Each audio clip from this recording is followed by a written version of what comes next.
It is well known that the most famous Islamic monument of the world, the Taj Mahal, is in India. What is not equally well known is that the second oldest mosque in the world is also in India, in Kerala.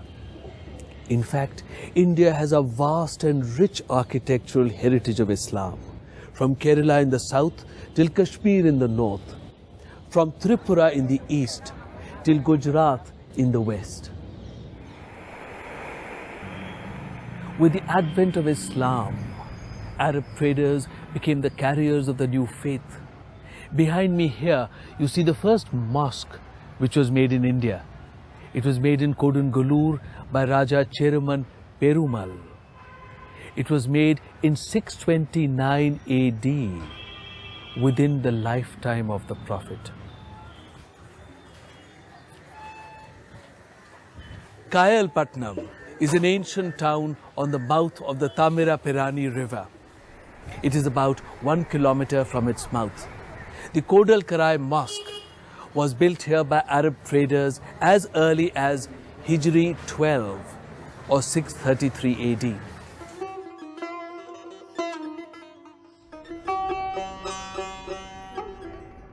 Quwwatul Islam was the first mosque built by Muslims soon after the conquest of Delhi. This mosque was built in 1193, and here every inch of the Maksura is beautifully carved. There are number of Quranic verses also very beautifully written on this one, as if it has been written on wax. Some of the medieval writers have used this word, that it is so beautifully done that it appears that it has been done on wax. On stones it was not possible. The most impressive monument in the Qutub complex is the Qutub Minar itself.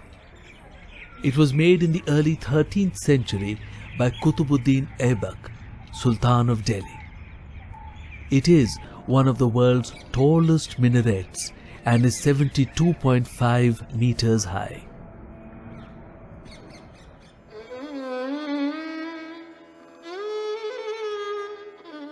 In the meantime, Islamic influences continued to grow further south in the Deccan.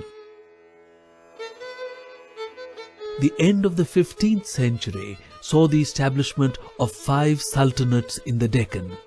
These were Ahmednagar, Bijapur, Golconda, Bidar and Berar. The Sultan of Bijapur was a descendant of the Ottoman dynasty of Istanbul.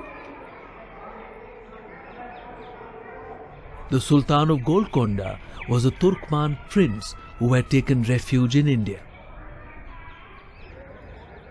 The sultans were followers of the Shia sect of Islam and were close allies of the Safavid rulers of Iran.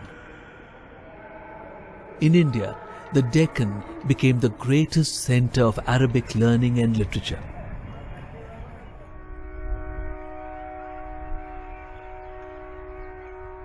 The Gol Gumbaz in Bijapur is the tomb of Sultan Muhammad Adil Shah, the successor of Sultan Ibrahim Adil Shah II.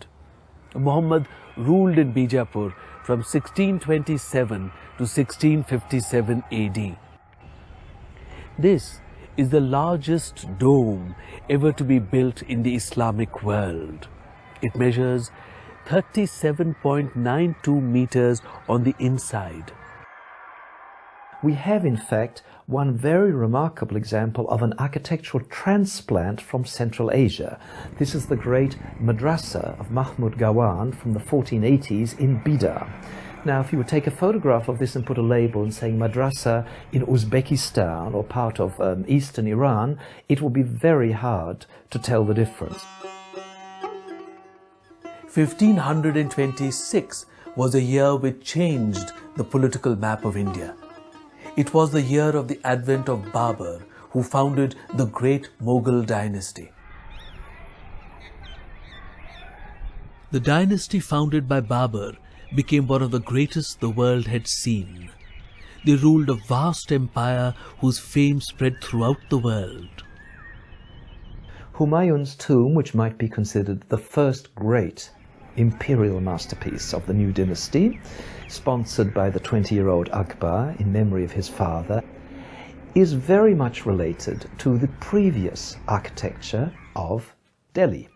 Then we look at the design of the tomb itself, with these earlier systems, which were already well entrenched in India, like the little domed chhatris, the different coloured stonework, and we place all of those around a central dome, which is in white marble, an Indian material, not a Middle Eastern material, but the dome is bulbous. It has this sort of shape, and it's a double dome. And it's something which was brought into India from the Timurid tradition of Uzbekistan.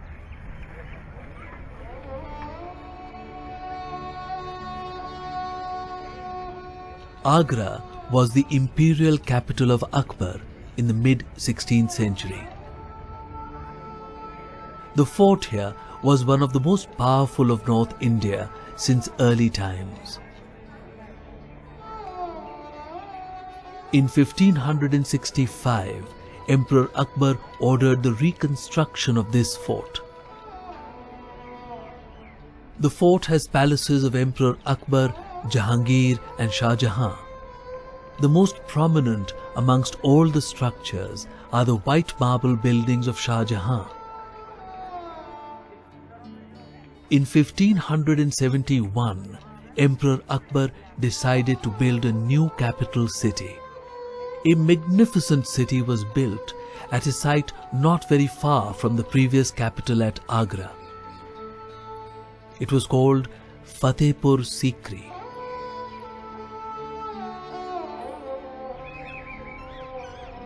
Fatehpur Sikri is one of the best ordered and symmetrically laid out cities of the entire medieval world. The world's best known tomb stands testimony to a timeless love story. The Taj Mahal was built in 1648 by the Mughal Emperor Shah Jahan in memory of his beloved wife Arjumand Banu Begum, known to the world as Mumtaz Mahal. The construction of the Taj Mahal was a stupendous engineering feat. It is built of marble and finely inlaid with semi-precious stones. 20,000 workers and master craftsmen labored for 17 years to erect this magnificent edifice.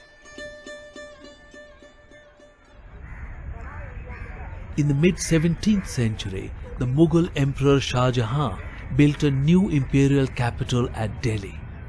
He made his palace inside the great Red Fort, which he built on the banks of the Yamuna River.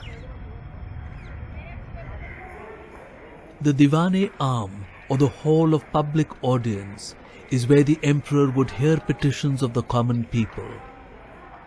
The Diwan-e Khas is the hall of private audience.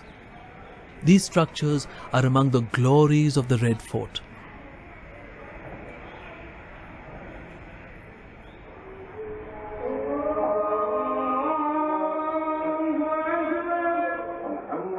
India has a vast living heritage of Islamic architecture.